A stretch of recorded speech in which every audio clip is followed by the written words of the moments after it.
at kathysright.com. And welcome. I'm glad you're here today. I hope you're having a lovely day. In the world of politics, not so much. It seems as though they're still at it. They're calling Trump names again. Do the Democrats have anything else to offer? Oh, that's right. They both have health care plans. Did you watch the debate last night? I did. It was kind of like watching two old men sitting on a front porch, sipping tea, arguing about politics, who have no intention to do anything about anything.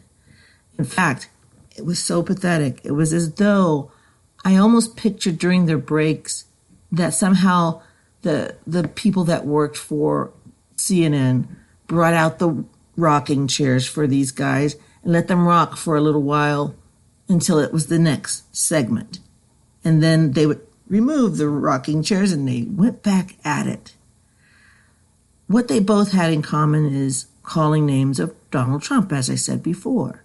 And so, as Bernie Sanders, he's the most corrupt president that we have had. Corrupt. You get the feeling that if you were sitting next to him, he'd be spitting on you while he's talking. Nobody can make those P sounds like that without having really corrupt, the most corrupt. If he was corrupt, if Donald Trump, our President Donald Trump, was so corrupt, he is the most investigated president in American history while he's still alive.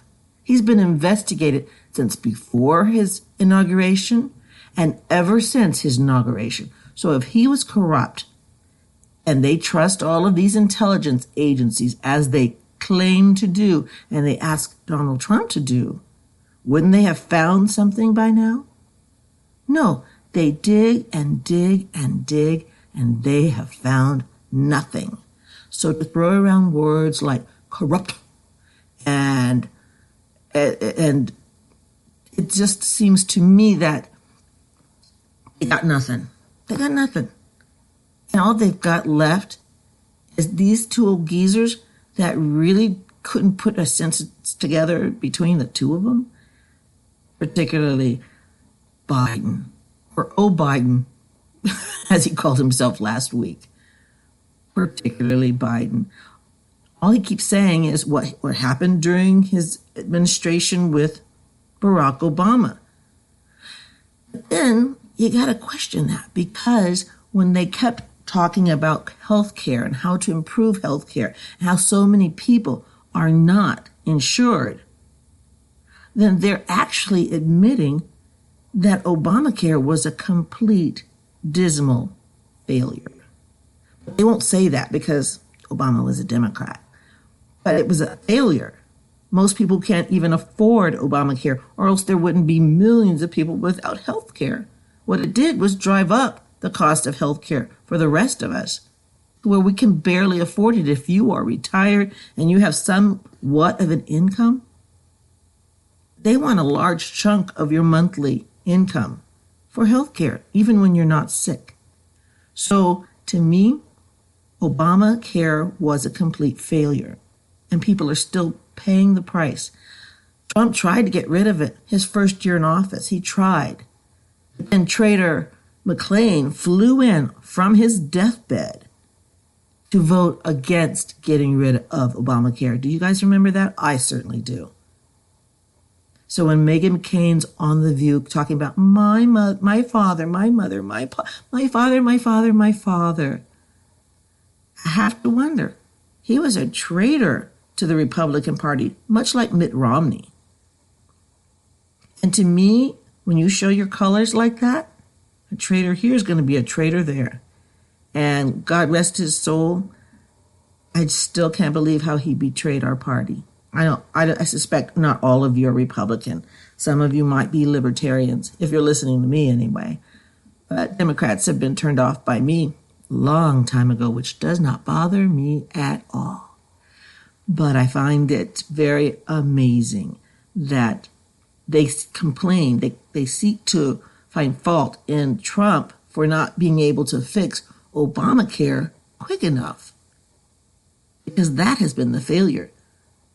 The fact that they say people are uninsured, well, I don't know about you, but since my husband's retirement and we came back to Texas, I get calls every day about the open market and are you on the open market? Nobody can freaking afford the open market.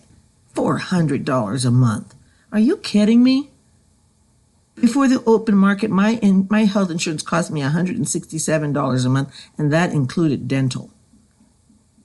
Now that has quadrupled. So the open market, it's a failure. It was a carrot to make people think that everybody's going to be insured and everybody's going to be able to afford it based on their income. Well, I'll tell you what, unless you have no income, that open market is useless. So, yeah, and without admitting that Obama was a failure in the healthcare department, and Obamacare, also known as Affordable Care, is no longer affordable. So when people talk like that, you can't trust anything else they say. Another thing I'm noticing is that it is not interesting to me that two people from the left are arguing about the left. I watch these things because I like to talk about politics, but they are about to give me a big fat yawn because we pretty much know what their real agenda is to make our country more communistic, as though that has ever worked. So, Joe, go home. If somebody cares about you, send his butt home. And Sanders, you never really wanted to be president. You just wanted to get another house and another new car like you got the last time you ran. That was kind of your compensation for delivering the youth vote, who didn't show up for you, Sanders. They like to whine and cry and turn over trash cans, but they didn't show up for Sanders in numbers at all. They don't vote.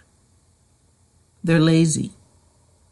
So today you might hear some noise from across the street in the house that's being built, and that's the sound of progress. It's progress. It's very odd to me when I hear about the pay gap between men and women, blacks and whites. The pay gap, that's always going to be, because men and women accept different kinds of jobs. And a lot of the well-paying jobs are jobs that most women just would not do, to be frank. Outdoor jobs. So when we talk about feminism, I am not a feminist. I do not like feminism at all. I find the premise was basically flawed from the beginning in that they promote abortion. How is that for the well-being of a human being? How many little baby girls have been killed? Millions, probably. You hear that hammering across the street? They're getting ready to put the brick fronting, I guess. I don't know what they call it. I'm not a construction person. But what I don't see across the street with the noise that you may hear here, I don't see black people over there working. I don't see white people over there working. And I don't see women over there working. So that might have something to do with this illusion of a pay gap. Because women are doing all sorts of things. We are graduating at a higher rate than men. I'm not even just talking about black women. That's even higher. But we are graduating college at a higher rate than men are. And there is still a pay gap, and the reason is we choose different jobs because we are women. And we should just deal with that. I'm not going to go out there and start hammering this house unless I was starving to death. But these men that are working across the street are supporting their families. They're doing what they're supposed to do, work hard. And I ask you, where are the black young people doing that? Where are the white ones? Well, the ones that I've seen and met, because I've gone across the street and talked to the workers and talked to the people who were contractors. The ones who own these businesses have been exclusively young white males. I don't have a problem with that because I'm an entrepreneur as well. I've started several businesses. And sure, they fizzled out about every pregnancy, but to me, it just seems obvious. I mean, if you're not willing to get your hands dirty, if you're not willing to do the dirty work, there's always going to be a pay gap, and I'm sick of people whining about it. If you do the same job, absolutely, you should get the same reward. But the illusion of this pay gap is simply that. There's a pay gap because maybe We non-Hispanic Americans are the lazy ones because those guys are working their butts off. I don't know if they're here legally or illegally. I don't care. But I see them working all day, and sometimes they, turn on the music a little loud, but I appreciate somebody who's willing to work for their money. I appreciate that all day long. And I'll take that all day long over people who make excuses for not making money. I think it's sad. But like I said, I'm not over there checking their papers and stuff. Oh, speaking of which, the thing that stuck out to me the most last night in the debate between Sanders and Biden, I want to say Biden just to remind him of his last really bad gaffe, but what stood out the most is the fact that they both want to turn the United States of America into a sanctuary country. So not only do we have now, Democrats and liberals wanting to make us a sanctuary city here and there, and then a sanctuary state like New York and California, but now these two bozos would like to turn our country into a sanctuary country. Listen to this. Vice President Biden, you opposed sanctuary cities as a presidential candidate in 2007. Where do you stand now? Should undocumented immigrants arrested by local police be turned over to immigration officials? No. Senator Sanders? Of course. There. That's exactly how they feel about us, United States of America.